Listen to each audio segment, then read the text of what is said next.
Welcome to the BiggerPockets Money Podcast, Finance Friday edition, where we interview Josh and talk about rehab overruns, borrowing costs, and the grind it out versus sell your property decision. Really, in the last year, have had to learn a lot about tracking my own expenses and my own cash flows through the construction process. And with that, because I took out a construction HELOC, there was some flexibility even there too. But now that I have really substantial housing expenses in the mortgage and the HELOC, I am foreseeing that it's, I'm basically breaking even for the most part when it comes to after tax and stuff like that. Hello. My name is Mindy Jensen, and with me as always is my wheezing co-host, Scott Trench. Mindy, the show always takes my breath away. That was a good one.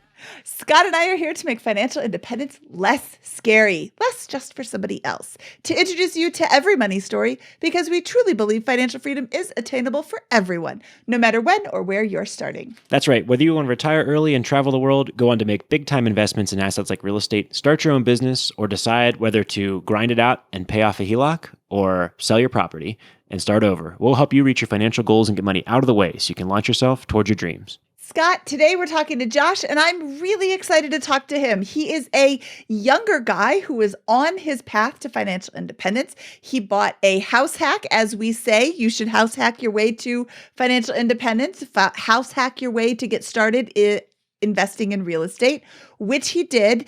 And he ran into some cost overruns and some time overruns, which happens frequently when you are doing your very first rehab. He's on the end of that now, and now he needs to rent out his property. But he is faced with kind of a big decision. He borrowed a lot of money to rehab the property, and now he needs to pay it back. And I think you have some good things for him to look at today, things to consider when he's running his numbers. I mean, a lot of our answers lately seem to be, now you're in the grind. And we've talked to so many people on this show, and it seems like 10 years is the sweet spot to go from zero to financially independent. 10 years, 15 years. And I want to make sure that people realize 10 years is kind of a long time. There is a grind aspect to becoming financially independent.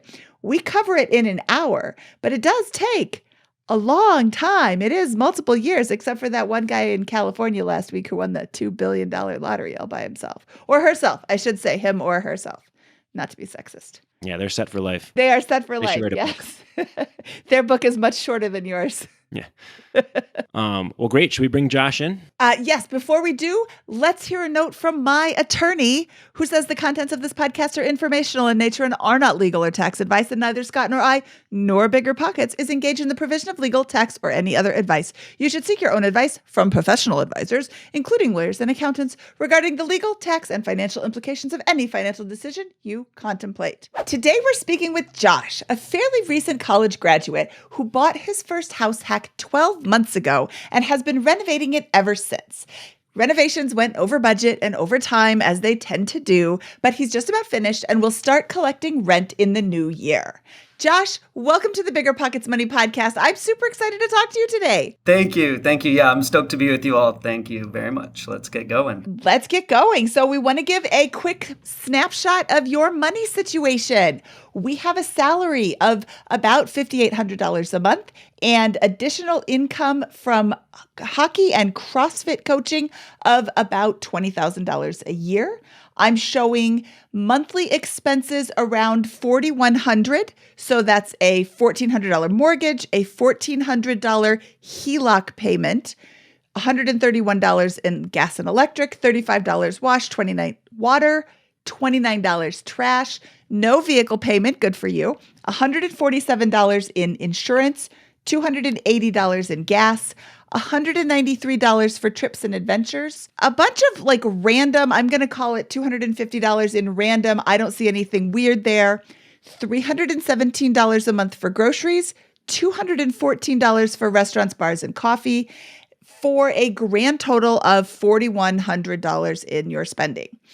And then you've got additional And let's move to investments. We have $21,000 in a Roth, hooray, and $6,000 in a TSP, $3,300 in a 401k, $21,000 in cash in various earmarked buckets. We have a house hack that is in progress. What would you estimate your equity to be in that property? Yeah, good question. I've estimated it at 75%. The after rehab value was 490, and my all-in debt on the house is now 382, 383 with the mortgage and HELOC. So Okay. about 75% is the all-in loan to value, so 20 to 25% equity. We've got the outstanding mortgage of $227,000 at 3.375 fixed rate, which is awesome. A HELOC of $135,000, a family loan of $20,000. What's the interest rate on the HELOC? The HELOC's on a 3-month float. So for the first 3 months here, it's on 7.25, and then it'll go up obviously with rates. So $20,000 for a family loan, $12,500 in student loans, and then two 0% interest credit cards, one at Home Depot with $4,500 on it, and one at Lowe's with $9,800 on it. And I think that you are sitting in a pretty good situation. Let's look at your money story. Let's get a quick little overview of how you got to where you are. yeah, absolutely. And I'm not sure if it came through or not that student loans is down to only about $2,000. I think you might have said 12,000 there, but just about 2,000 there. 2,000, that's even better. Okay. Yep, about 1,900 left in student loans. So thankfully got an employment recruitment and retention bonus that went towards that student loan debt. So I took advantage of that, and so that's been great. But my money story is pretty complex. My parents got divorced between second and fourth grade. There was a lot that was kind of falling out during that time, along with my dad's construction business that also fell out, and then there was a recession there as well. So the foundation is a reasonable level of insecurity, but my parents did the best job that they could to teach us money lessons along the way, figure out how to adapt and overcome with your situation. We got taught the envelope method. My mom for a while had the need, seed, and greed method. So anything that we absolutely needed, 4 walls, food, shelter, all that kind of stuff, would go in one bucket. The seeds would be investments for the future. And we would kind of share those 50-50. But then if there was any like soda or candy or anything that we wanted, anything that we just wanted, we didn't actually need or wasn't an investment for the future, that would fall in the greed bucket. And we would have to come up with our own funds to spend in the greed bucket. And so that was a good framework. And then I didn't start college right away after high school. I played a couple years of junior hockey. I fell into a business relationship with a mentor who taught me business. He exposed me to real estate. He really was an influential force in growing my money story. We would have road trips all the time, crisscrossing the country for our hockey business, and just listening to TED Talks and BiggerPockets podcasts, and just going through and thinking and dreaming about how to build a real estate empire. So my interest in real estate got started with that.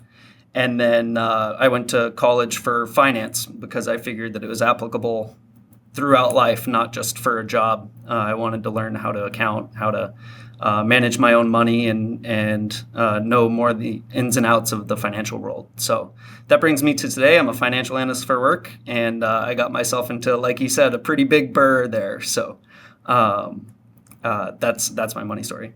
Well, walk us through. So you to understand your position, we got $20,000 in cash. We got about $30,000 in investments, and then about $510,000 in property, right? And so that's your position there. And then we just levered against the property. We have a couple of personal loans here. Walk me through your cash accumulation rate. Do you feel like cash is regularly stockpiling in your life? You gave us the $5,000 a month in income, plus a bonus here and there, plus the side businesses, is cash tending to pile up and you generally have a surplus that you're looking to deploy, or is that not happening for some reason? I ran the numbers to come up with a 3-month average, and that's kind of those are the financial budget numbers that I gave to you guys, was kind of a 3-month average.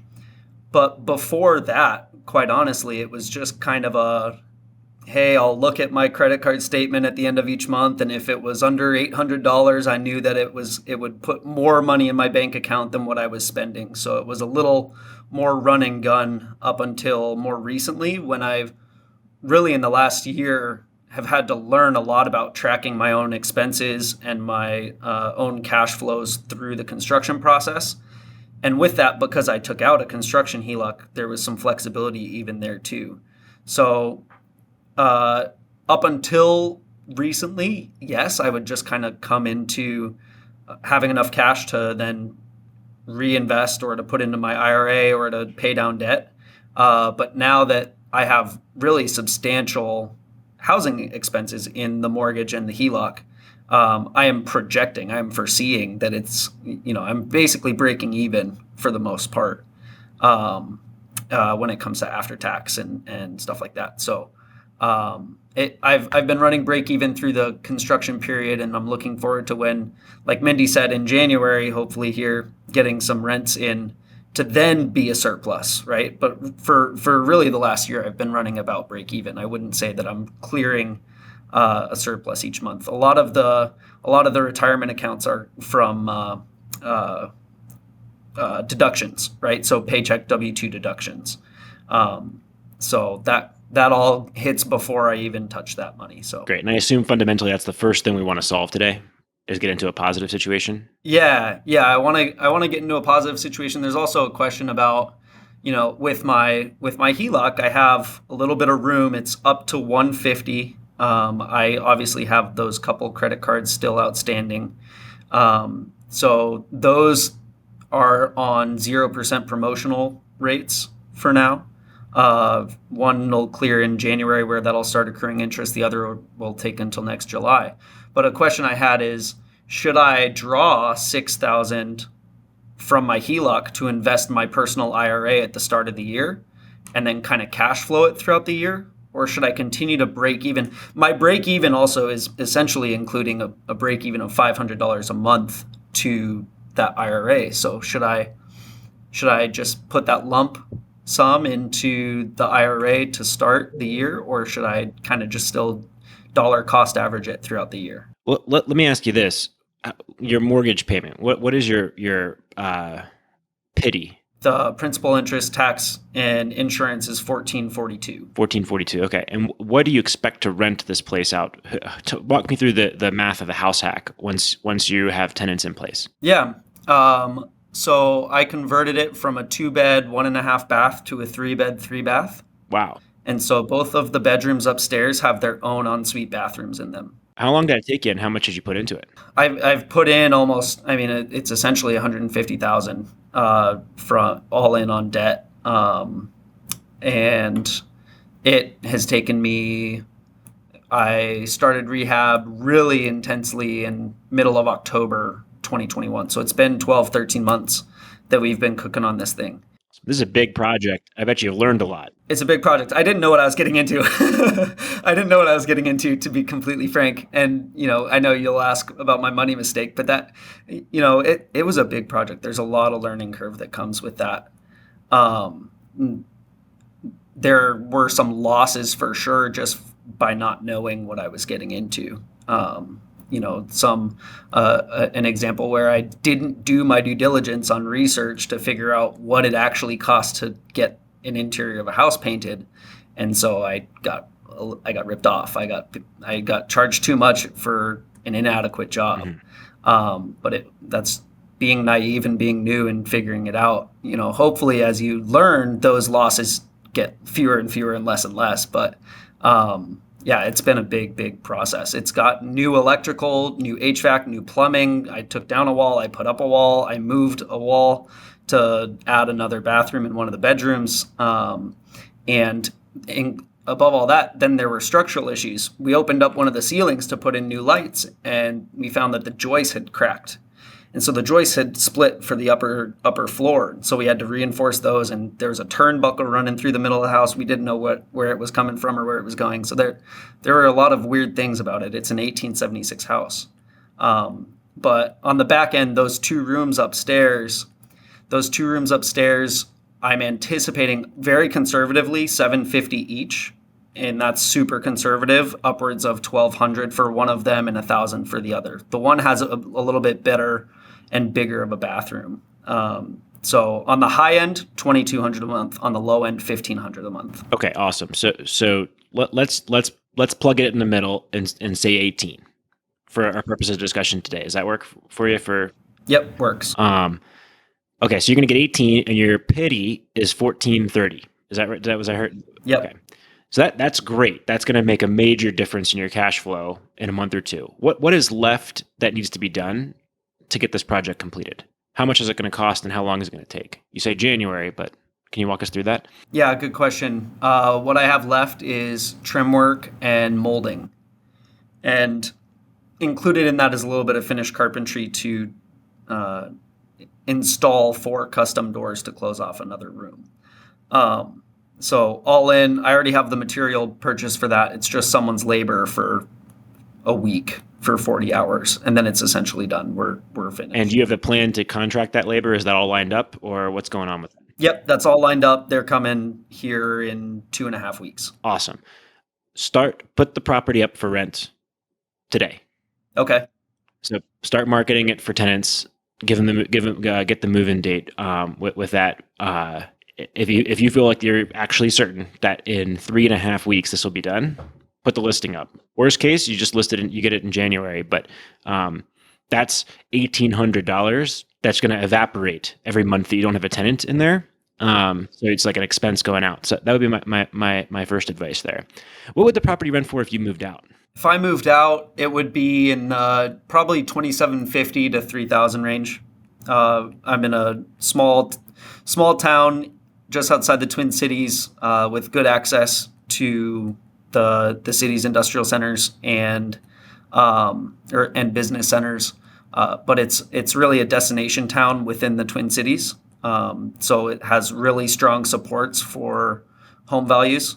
A big lesson I learned is that if you're going to do a BRRRR, make sure that you do it in an area that can support the housing values if you go on overruns. My original project, I was only hoping to turn a $250,000 house into a $325,000. That was the original project. But then walls started getting opened up, and the vision started to come more through of what the house could be. And obviously that totally changed where plumbing needed to go. And we found that they had cut joists in weird spots to add plumbing upstairs. And so if we were going to have to move plumbing anyway, we might as well make it really functional. And so I didn't intend for it to be this big. I only wanted a base hit to have a modest rental a year ago, but it's turned into this bigger project. But I definitely hear you on getting rents in as quick as possible.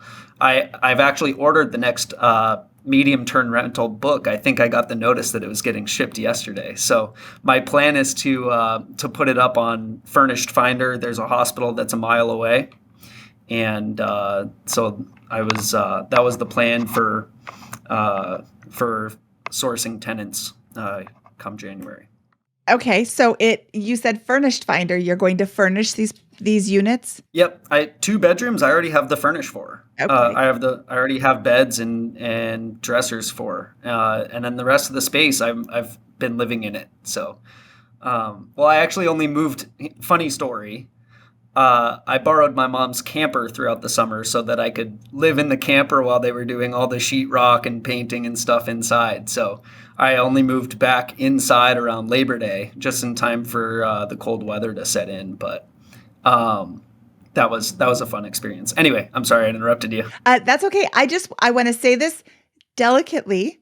If you don't have design skills, it might be a very good use of your money to hire somebody with design skills, because people will look at the pictures of your property and say, oh, it's just an old IKEA bed with some random old comforter on there, and there's no pictures on the wall, or it's, painted some random color. Like, I don't have design skills, so I ask people who do have design skills to help me out with my medium-term rental. So I'm not accusing you of not having design skills. I'm just saying if you don't, you could greatly improve the amount of rent you're getting per month and the amount of people who want to stay at your house at all just by having a super cute Instagram-y site. Yeah, absolutely. That's a great tip. Yeah, I think that's really good. You're already into this project for 150. What's another $2,000 in advice or whatever to actually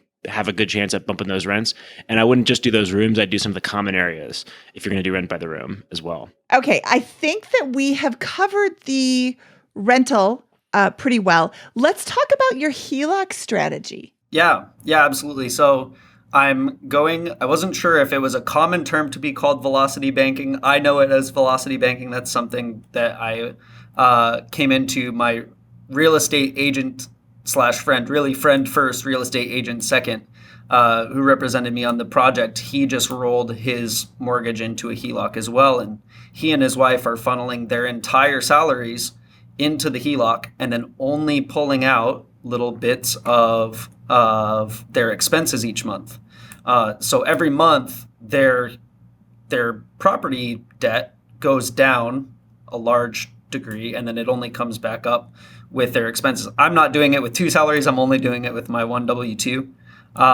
But the idea is that my entire W-2 will go into the HELOC, and then every month when it comes time to pay water and utilities and pay off the credit card that I use for food, that then I only pull out the expenses for that, and the rest of the W-2 stays in the HELOC, so that the idea is that the balance goes down consistently and frequently, and it'll be little by little. But once I add the rents to it, then it's going down by $1,500, $1,800, $2,000 a month. And so when I did the math, it works out. Really, the question was, do I get another HELOC? Refinance my construction HELOC, or do I refinance the entire thing into a 7.5% mortgage? This was a decision that I was trying to make a month ago, because I only had my original construction HELOC was for only $105,000. But it was a $150,000 project, so I had to float a lot of the expenses on credit cards. So I was trying to refinance all of that, and so the decision was trying to figure out refinance the HELOC into another HELOC or just do the whole thing as a cash out refi kind of a thing. Did you use the HELOC to finance construction, or have you used the HELOC at any point so far to pay down the mortgage early? Haven't done that because I've had construction costs to repay. Okay, so you have not used the HELOC to pay down your fixed rate 30-year mortgage of three to. No. Okay. The fixed rate 30 would be like paying down 3.3% versus the 7% HELOC. Like I figure every dollar that I put towards the HELOC earns 7.25. Okay, so if I was in your specific situation, I would not cash out refi because you have the 3.3 whatever on your 30-year fixed mortgage. Mm-hmm. I would leave that alone. That's $227,000 at 3%. You're not going to get a 3% mortgage again. So don't touch that. If I were you, I would not touch that. The HELOC is 7.25 right now. That is going to go up, and I would make it a point to pay that down as much as possible. I don't know about putting my W-2 and rental income into the HELOC and then pulling expenses out. That seems like an awful lot of extra work. I would just spend my money, my W-2 and my rental income on my expenses, and everything left over, pay off the HELOC as fast as possible. I think that it is creating a lot of extra mental headspace. To be fair, I'm not a fan of velocity banking, and I'm not sure that you're using velocity banking in the way that it is taught in quotes, taught online, where it is specifically for taking out a HELOC, throwing giant chunks at your mortgage, and then putting your W-2 back into the HELOC and pulling little bits out for spending. So you're doing part of it, but you're not using it to pay off your mortgage. And again, I wouldn't recommend paying off your mortgage right now simply because you have such a low rate that will probably never come around again. Yeah, when I first saw this, I thought you were using velocity banking, and I thought we were going to have a long discussion on it. You're not using velocity banking. Velocity banking is when you use your HELOC to prepay your mortgage earlier, and if you time it correctly, you may be able to save a few $1,000s in mortgage interest over a long period of time because of the timing of the cash flows and the way that you're using the way you can strategically use the HELOC. In my opinion, that is also that is a very unintelligent move because while you can save a few $1,000s in interest payments using that, you destroy optionality of your great 30-year fixed rate Fannie Mae insured mortgage with that. You would never use your HELOC at 7.25% to pay off your home mortgage. Perfect. You're not using velocity banking and you're using the term incorrectly. Go ahead and keep using that if you want to. Mindy and I will have slightly differing opinions on that, but like that was my big, you got to stop doing that right away if you were using the HELOC to pay off your mortgage with velocity banking. It may have been a interesting, complex, kind of bad trick previously. Now it's a really bad trick because you swap your mortgage rate for a HELOC. Yep. I hear that. Yep. So should you get a cash out refi? No. What I would like to address is the Home Depot 0% card that ends in January and the Lowe's 0% card that ends in July. I've done these promotions. I'm assuming it was the promotional period where you spend X number of dollars and then there's no interest as long as you're making your minimum payments for 6, 12, 24 months. And I've done those. If you pay off the entire amount before the end of the promotional period, you will pay 0% interest for the whole thing.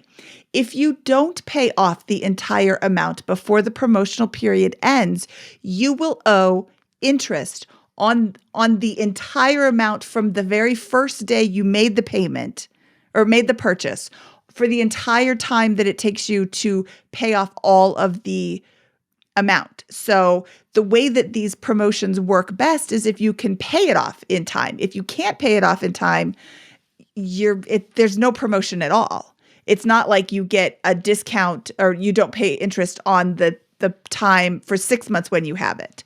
I'm really flubbing over my words here, but what I want to say is make sure you pay off that Home Depot card before the due date in January, simply because, and even if you have to take money out of the HELOC, which I don't love, but that's at 7% for however long it takes you to pay off, what was that, $4,500? And then pay that off as fast as possible. But you'll be paying much more for the last 6 months or 24 months or whatever for the entire amount if you don't pay it off in January. And then the same with the Lowe's card. I would do both of those and I would make that my top priority to pay off because I like paying 0% interest when I can. Or 7.25 on, the 2 months that you have to pay because you've borrowed from your HELOC. In terms of the way you're managing your overall cash, you got $20,000 in cash in various buckets, and you've got a bunch of different debt, including the HELOC. You're almost done with the student loans. What were the interest rate on the student loans again? 4.5% or 5%. And why are you paying off those ahead of the HELOC? I'm really not. They're just in deferral status right now, so they're not accruing any interest. But didn't you said you just got a bonus and you paid off the student loans with them? Oh yeah, it was an earmarked bonus, right? So it was for student loans. It was a student loan forgiveness bonus of sorts. Great. So that makes sense then. Okay. So these are all fundamentals that you're comfortable with and familiar with. So you're not having an issue with those types of decisions. Your cash flow management strategies confused me at first, but makes perfect sense. This HELOC is ruling your life. You are using that to fund your personal expenses, and every dollar of income is going into the HELOC. And it is bouncing around, but hopefully tending to go down, or should start tending to go down once the trim and carpentry work is completed at your house. Is that right? Yeah. That's fine. I don't think you have a better option than that HELOC in the near term. And so I wouldn't necessarily change what you're doing there. Is there a reason why you have all the cash into all these different buckets versus just saying, I'm going to have a $5,000 balance or a $2,000 balance, put all the rest into the HELOC, save my 7.5% on an annual basis on that, and then, continue to use that as my revolver? Yeah, that's a really good question. I've thought about that as well myself because all of that cash has an implied loss of 7.25 by not being used, Hmm. right? And so I've thought about that a lot. Keeping those accounts as they are, if anything, is kind of just psychological, to just know that I have those buckets. But I mean, it would be really easy to just throw a big chunk at the HELOC as well. So that's a good point. Rather than throwing it at the HELOC, I would take the out of the $21,000 in cash, I would take some and throw it at the Home Depot card Oh, yeah, of course. before January. So we've got another month.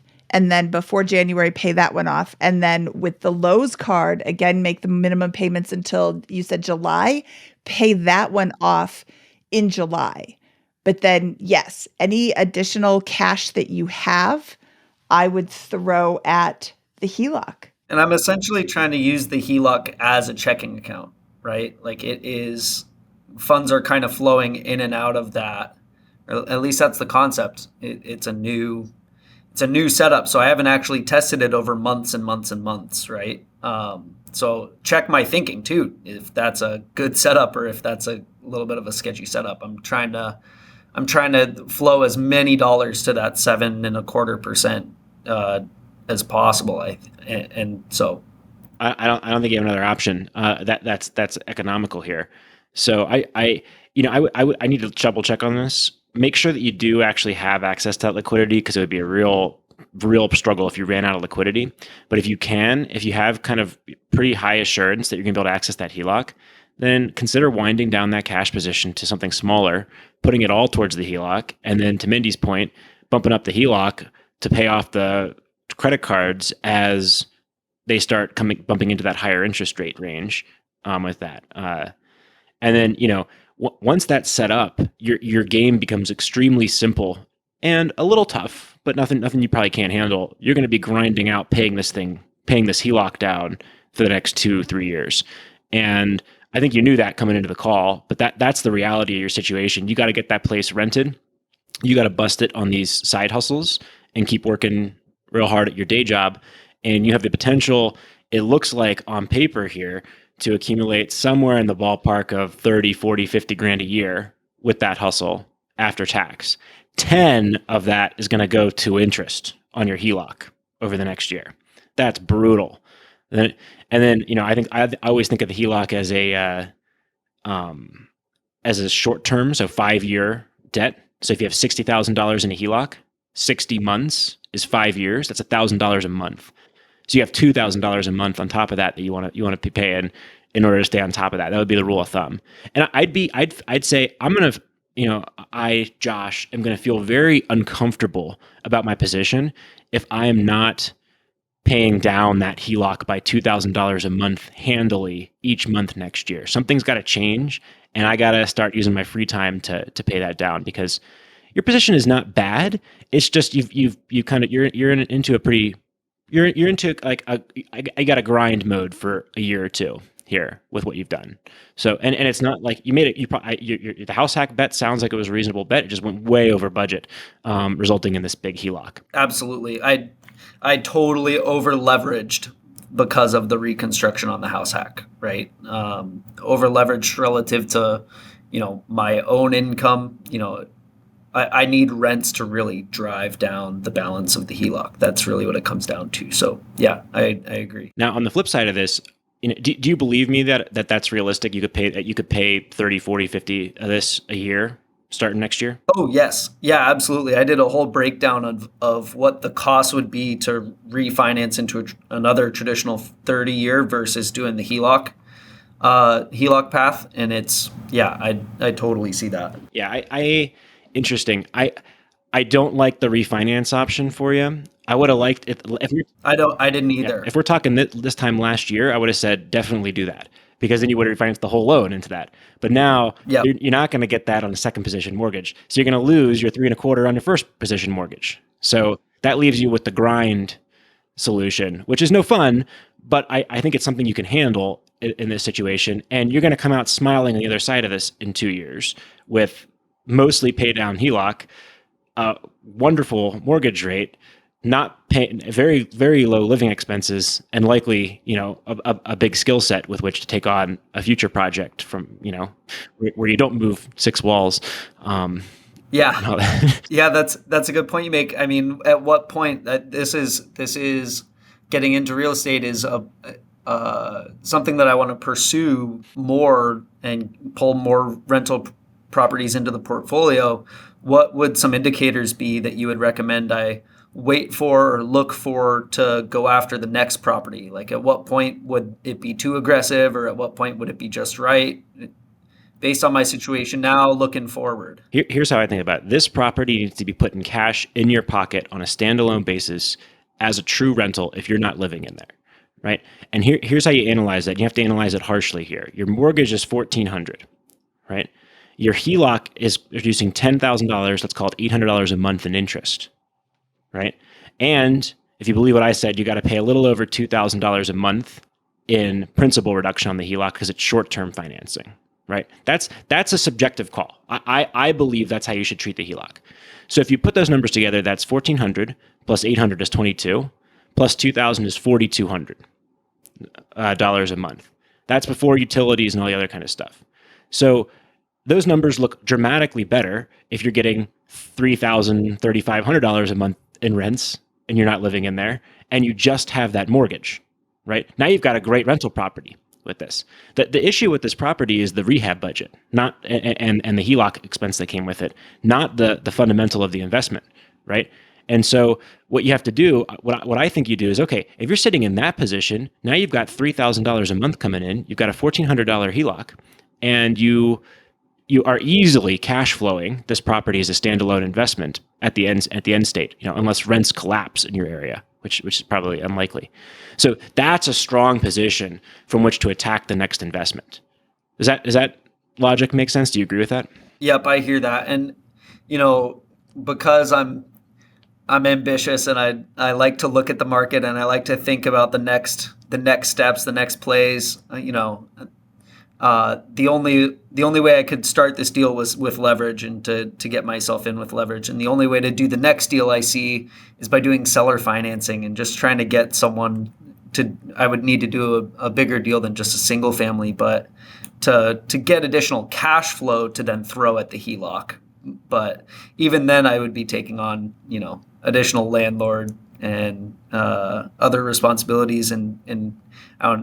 So I hear you that the plan is aggressive pay down, finding cash flow as much as possible to drive that HELOC down, and then it's a strong rental after that. Yeah, and I think if you're going to take risks, take them on the income side in the next couple. You've got the side hustle that sounds pretty strong here. You've got job opportunities you can pursue. You've got those types of things. Get your agent license. Think about things like that you can churn and burn hours for income on in the next 2 years at a higher and higher rate.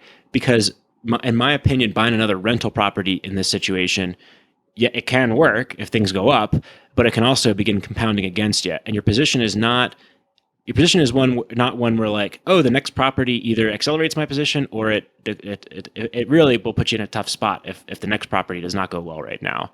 Versus if you didn't have a HELOC, then I'd be telling you buy another property right now. Right? Because you lived in the property for a year, it's time to go do the next house hack. Go do the deal. Yeah, but the rehab took a year, and now because of the leverage on that, it's going to take 2, 3, 4 to get out of the debt of it. I hear you.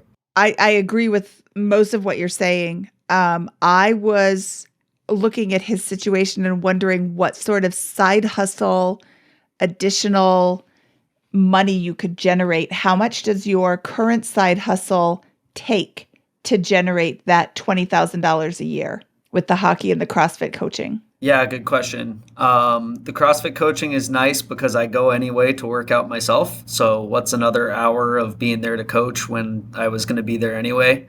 And then hockey coaching is mornings once or twice a week, and uh, weekends every week. I go through their video and I give them practice plans and I talk with them on FaceTime. They're not in the city. The other team that I coach is in South Dakota.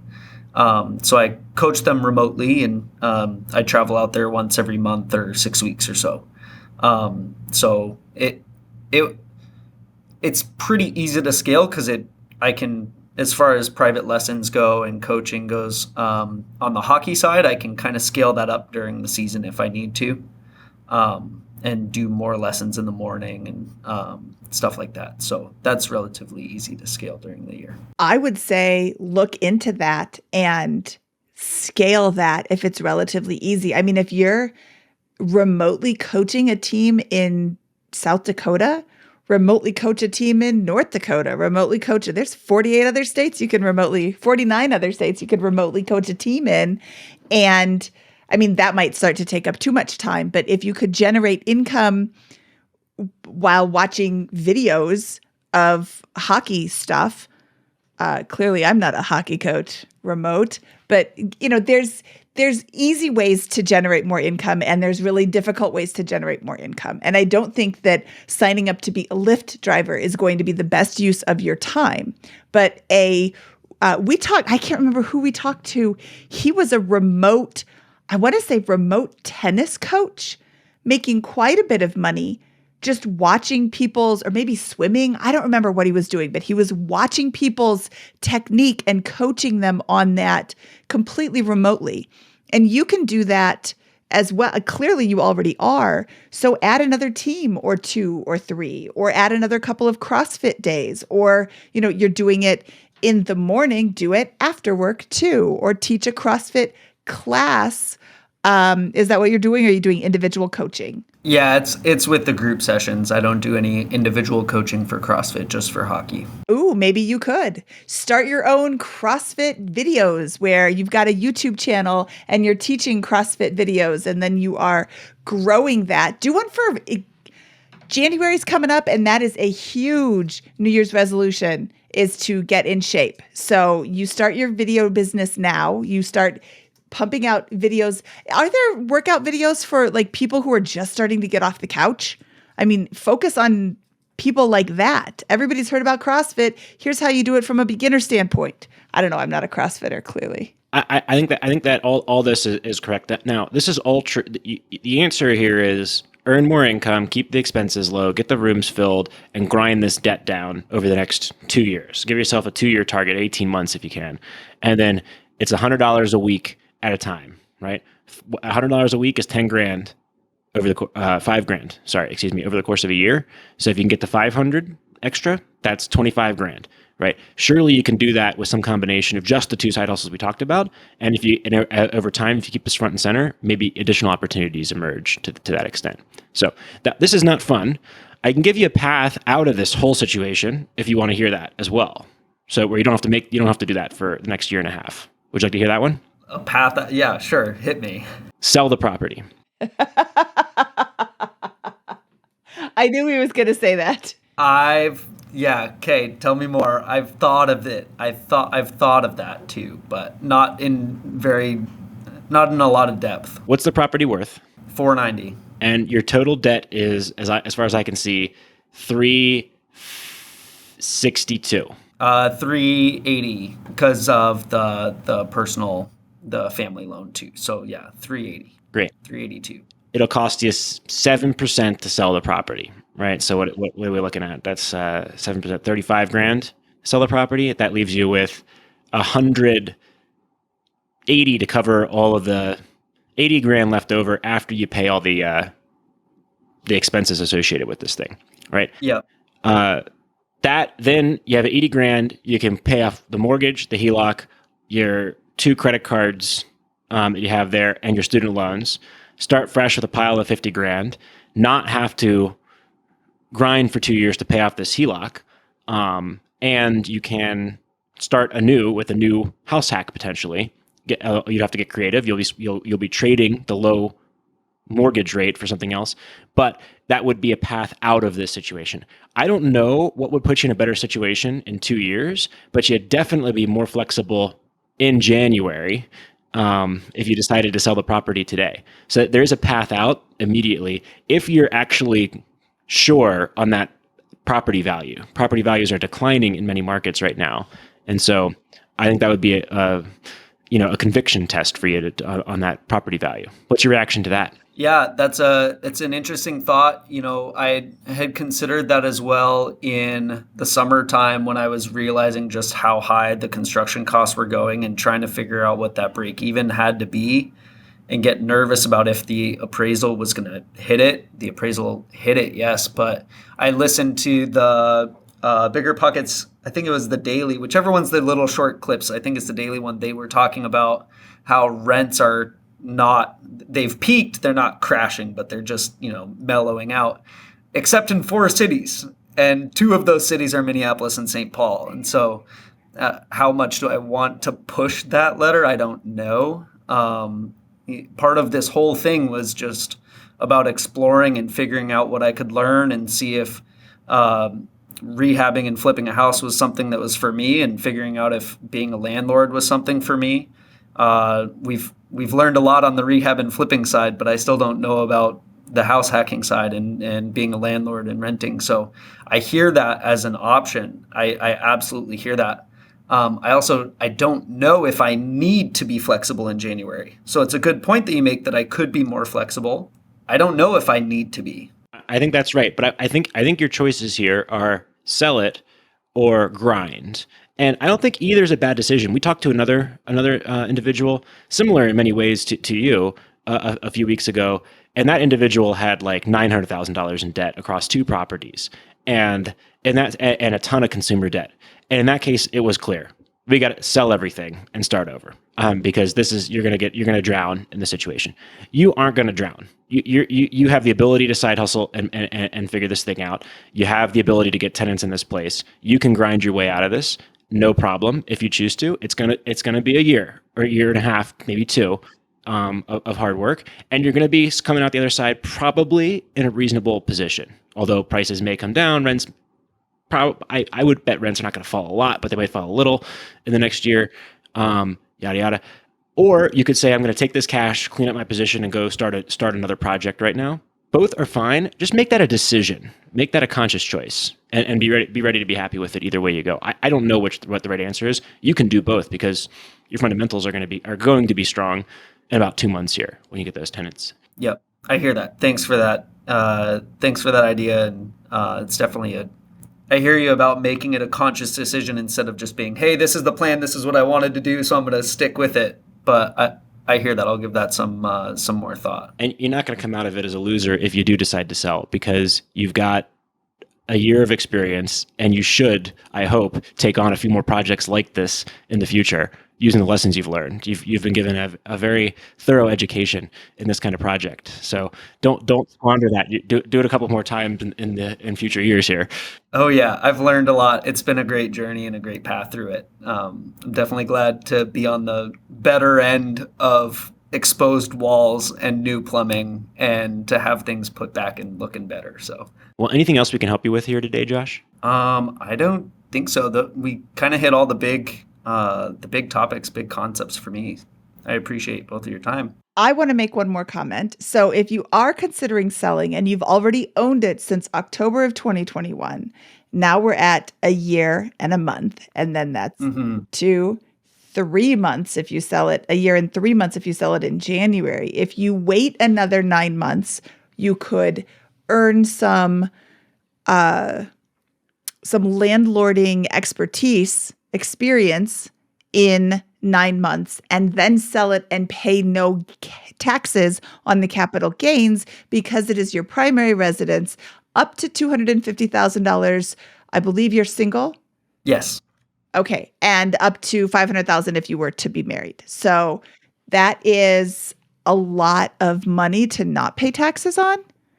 It's also, depending on who you listen to, either the market is going to go nuts next year or it's going to decline further next year. So Maybe it will be better and maybe it will be worse in October of next year.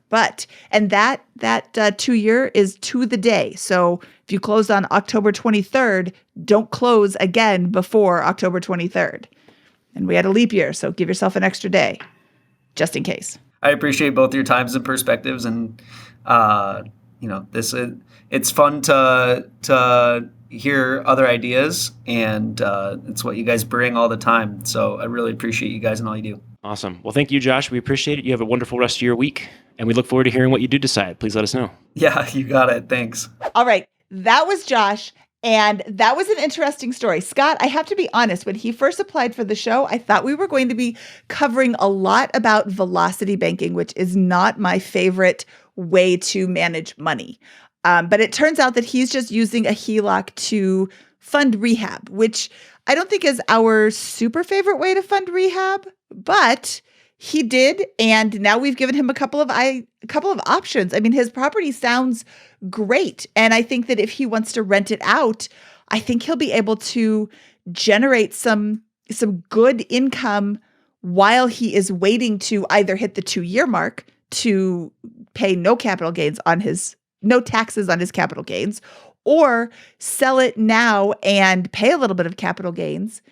He's got a lot of options. He could keep it and generate, start the grind that you were describing. Yeah, Josh is a winning individual here. I really liked talking to Josh and really liked his approach. Now that I can understand it from the end of the episode here, the guy bought a house hack around this time last year, crushed it, it went way over his budget.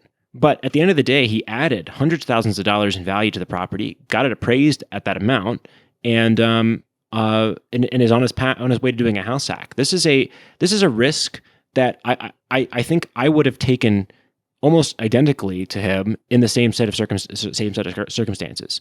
It went over budget, and the project evolved in a way that got it beyond his grasp. Probably would like to stay away from 1870s homes on your first house hack and remodeling project. That's probably a wise move that folks can learn from. Maybe stick to 1950 at the earliest, if not much more recently built. But those are learning things, and he now has a really good experience set.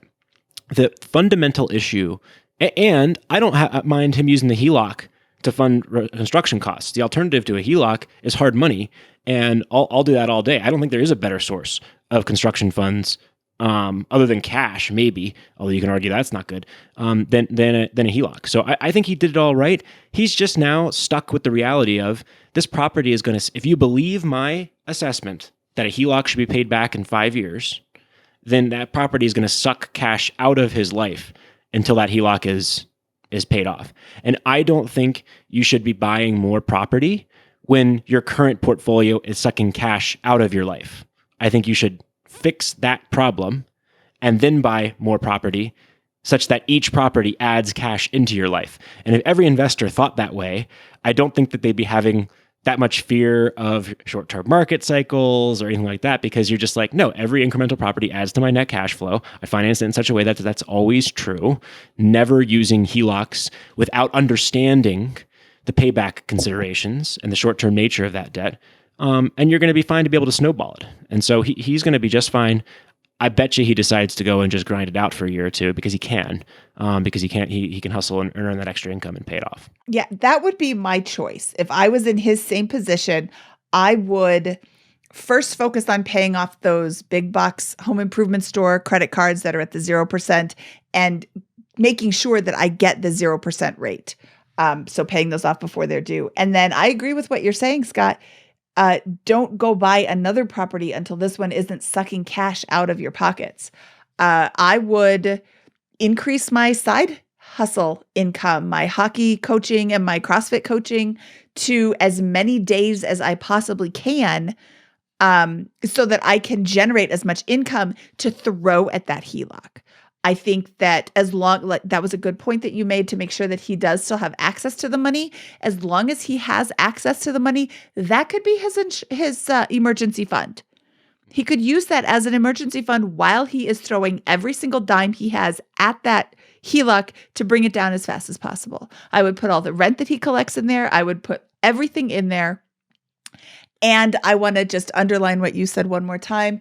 An 1870s home is not a good first investment. And I agree with everything you said, Mindy. While I'm doing that, I'd be extremely uncomfortable about the fact that I'm relying on the HELOC as my emergency fund. So I would not be comfortable or sit, or restful or feel like I have a good financial position until that HELOC was largely paid off, and I'm not relying on a HELOC as my emergency reserve, because that can evaporate with a market downturn. So I'd keep $2,000 or $3,000 in cash, but 7.25% is high interest rate debt. I'd pay it down. I think that's right, and I think there's trade offs involved in stockpiling cash, and not paying it down early. And as long as his cash flow is strong enough, that's probably going to work for him. So yeah, not a great option, but look. That's all the context again of the $80,000 in equity value he created out of $12,000. Actionable. That's after transaction costs. Now it's before taxes. It's a great point you brought up there. It's actually a significant tax hit if he sells now. So I wouldn't be surprised if he does wait until next year. I would at least wait for the 2 years if I was going to sell it. But I mean, it could be a really great property if it's close to the hospital and he can do month-to-month rentals for travel nurses or other people that are, I'm totally blanking on who uses month-to-month rentals. If only I had a book like 30-Day Stay, Scott. Mm-hmm. The new book from BiggerPockets Publishing. You can get it wherever books are sold or at biggerpockets.com/store. Awesome. Well, that plug, should we get out of here? Yes. Okay, that wraps up this episode of the BiggerPockets Money Podcast. He is Scott Trench and I am Mindy Jensen saying, see you in an hour, sunflower.